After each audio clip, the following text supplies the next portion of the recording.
Mga kabunyog, mga kababayan, muli po batiin ko rin po kayo ng magandang araw. Ayan, mga kabunyog, itong si Robin Hood Padilla, ah, ang top-notcher na senador, top-notcher na senador noong eleksyong 2022, yan. Ah, mayroon na namang bagong ipinanukala. ah, Mayroon na namang bagong ipinanukala na lalong nag-expose, walang halaga talaga itong si Padilla. Bakit natin nasabing walang halaga? Alam niyo mga kabunyog, ang committee hawak niyan sa Senado napakaimportante. Ang pangalan ng committee niyan, i-flash ko 'to.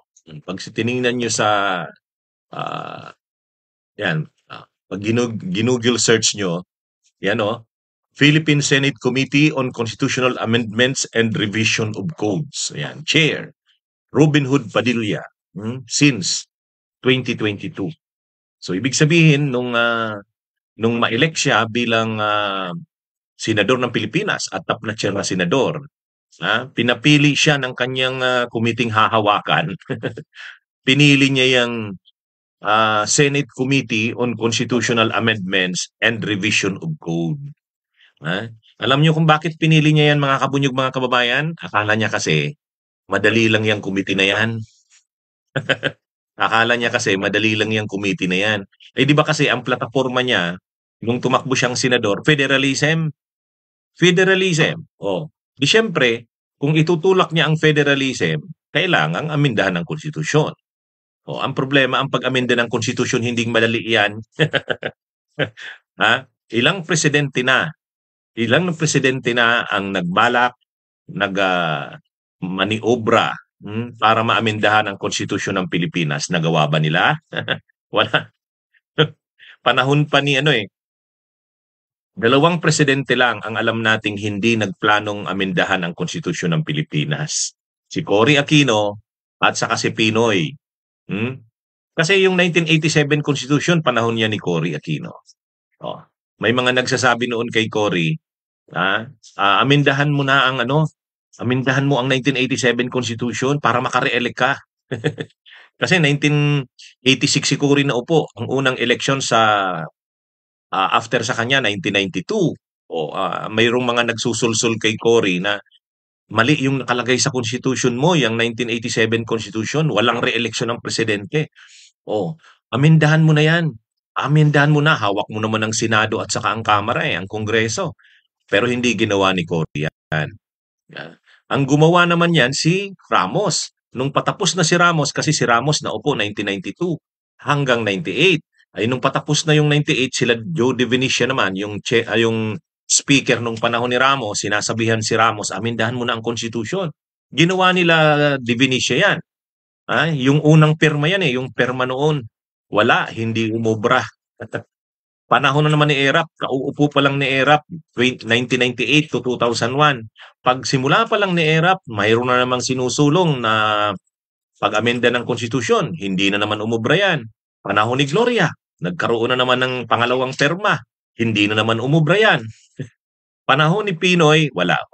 Hindi si Pinoy talaga nag-iisip na baguhin ang konstitusyon. Si Duterte, ayan, marami ring nagtutulak na amendahan ang konstitusyon.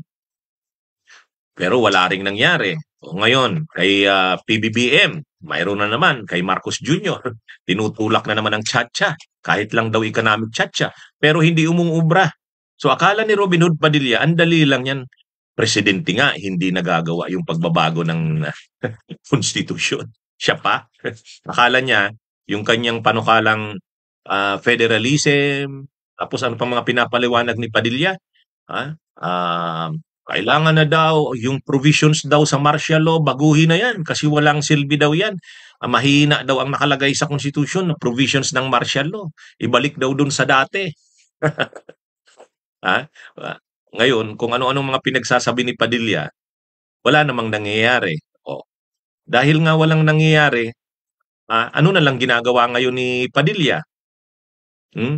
Ito na lang, mga investigasyon para kay Kibuloy. Ang unang investigasyon na ginawa ni Padilla, yung investigasyon nung, 'di ba sinuspindi ang SMNI, sinuspindi ng una ng MTRCB dahil sa mga programang fake news, disinformation, o ah, pagkatapos NTC na mismo, National Telecommunications Commission ang nagsuspinde, indefinite suspension. Hanggang ngayon hindi pa nakakabalik ang SMNI. Oh, pero si Robin Hood Padilla sa Senado ang inisponsora naman na resolution, pagpapatawag ng imbestigasyon ng Senado kung para daw tingnan kung naabuso ang karapatan ng SMNI. So imagine niyo 'yan. Ha? Sa Kamara nga nagkaroon na ng imbestigasyon, lumitaw na napakaraming violations ng SMNI. Kaya nga sinuspinde ang prangkesa nito at nirekomenda pa, pinalusot na sa Kamara yung proposed na bill na nagre-revoke ng franchise ng SMNI. Ay pagdating naman sa Senado, ang imbestigasyon ni Padilla, tingnan daw ang mga pang-aabuso sa karapatan ng SMNI. Tuwang-tuwa siyempre ang si Kibuloy kasi nandiyan si Padilla, inimbestigahan. Ang nangyari doon sa pagdinig ng Senado, pabor sa SMNI. Sa halip na ma-expose yung mga paglabag ng SMNI sa sa prangkesa nito, yung pagdinig ng komite ni Padilla para naman palabasin na walang paglabag ang SMNI. Ito pa nga daw ang naaapi. Yan ang ang ginawa ni Robin Hood Padilla. Tapos ngayon na naman, yung raid doon sa nung siniserve na yung warrants of arrest kay Kibuloy, mayroon na namang gustong ipatawag na imbestigasyon si Padilla.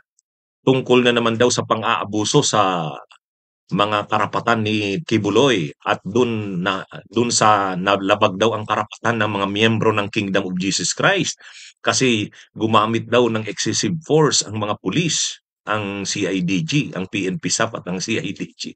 So anong ibig sabihin nito? Ay para kanino na naglilingkod si Padilla? Ay kay Kibuloy. Kay Kibuloy. Ang mga sunod-sunod na pagdinig ng komite niya tungkol kay Kibuloy, SMNI, Kibuloy, at lahat pagtatanggol sa SMNI at kay Kibuloy. So hindi na para sa bansa ang mga ginagawang imbestigasyon ni Padilla. Wala. Kaya ang title ng topic natin ngayon sa gabi-gabing talakayan, kawalang halaga ni Padilla na expose lang talaga. Panoorin niyo mga kabunyog yung tinutulak ngayon ni Padilla na magsagawa daw ng imbestigasyon. A lawmaker is seeking an inquiry into the serving of arrest warrant by the Philippine National Police to religious group leader Apollo Kibuloy at the Kingdom of Jesus Christ compound. Senator Robin Padilla wants to launch an investigation on the alleged use of unnecessary and excessive use of force of the PNP operatives. In a statement, the senator says law enforcement should always consider the totality of the situation in serving warrants, which should not violate the dignity of persons. He also wants to probe whether there is a violation of the PNP's policy of human rights, citing reports that some missionaries were hurt during the commotion. Padilla intends to file the resolution on June 18, Tuesday.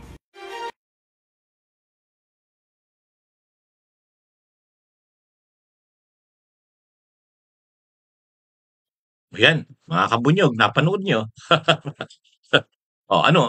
So, di ba tama yung sinasabi ko?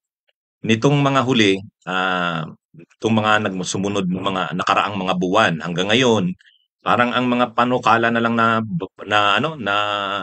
ang mga proposed na mga resolutions ni Padilla hindi na para sa bansa. Para na kay Kibuloy, sa SMNI. Pero alam niyo mga kabunyog, mga kababayan, napakahalaga ng komite ni Robin Hood Padilla. Bakit? I-flash ko uli yung Yan. O yan mga kabunyog.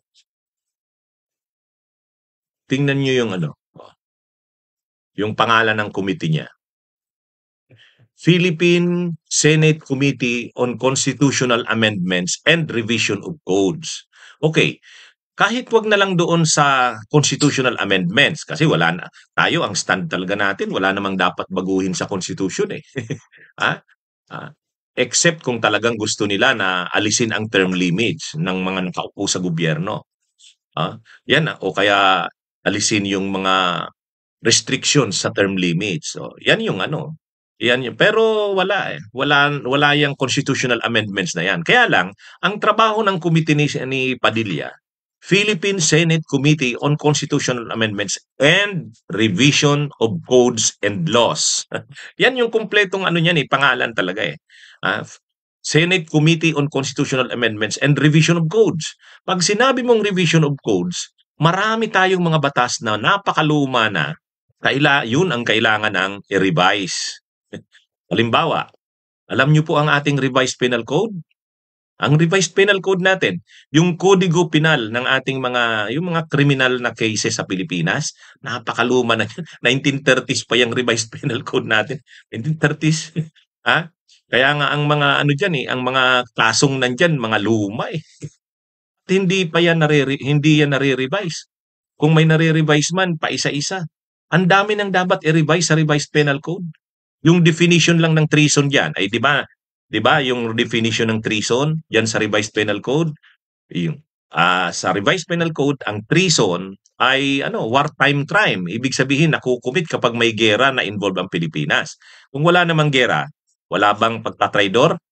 Sa ginagawa ngayon ng mga makapiling tulad nila Robin Padilla sa kanila Rukik, traidoran sa bansa yan. Kaya lang, sa revised penal code, dahil luma na nga yan, luma na, hindi yan tinuturing na treason kasi wala namang giyera. Pero pwedeng amendahan yan. Yun yung sinasabing revision of codes. So mismong ang ating mga batas tulad ng revised penal code, si luma na, marami dyan, kailangan ng i-revise yan. Ang isa pa, ang labor code ng Pilipinas, 1975 pa yan. Presidential decree yan 705 ni Marcos. Yung matandang ni Marcos Sr. Ang daming provisions dyan na dapat nang baguhin. Kasi hindi na siya attune sa mga kasalukuyang panahon. Yan ang mga dapat na amendahan. Ang dami pa. Ang dami pa nating mga codes na dapat na baguhin. Pero yan, revised penal code, labor code, yun. Kaya lang, paano naman gagawin ni Padilla yan? Hindi naman siya abogado. Yan ang problema dyan eh. Ilinagay siya sa Senate Committee on Constitutional Amendments and Revision of Codes. Hindi abogado, hindi naman alam kung anong mga babaguhin dyan. Alam niyo mga kabunyog, yan ang problema dyan. Pinagbigyan si Robin yan kasi gusto niya nga federalism. Ay, ibig sabihin yan, charter change. So siya ang magsusulong ng tsa-tsa. Akala niya naman ang daling gawin niyang mga tsa-tsa na yan. Ay wala. Wala yang tsa-tsa na yan. Pero hindi lang naman tsa-tsa kasi ang trabaho ng committee niya. Kaya nga Senate Committee on Constitutional Amendments and Revision of Codes. Kung akong tatanungin, mas importanteng trabaho ng committee niya sa ngayon kasi wag nang isulong yung tsa-tsa na yan. Nakakasayang lang yan ng oras. Itong revision of codes ang asikasuhin. Kasi marami tayong mga luma ng codes. Tulad nga ng revised penal code. Imagine niyo yan, 1930s pa ang revised penal code. ang ating ang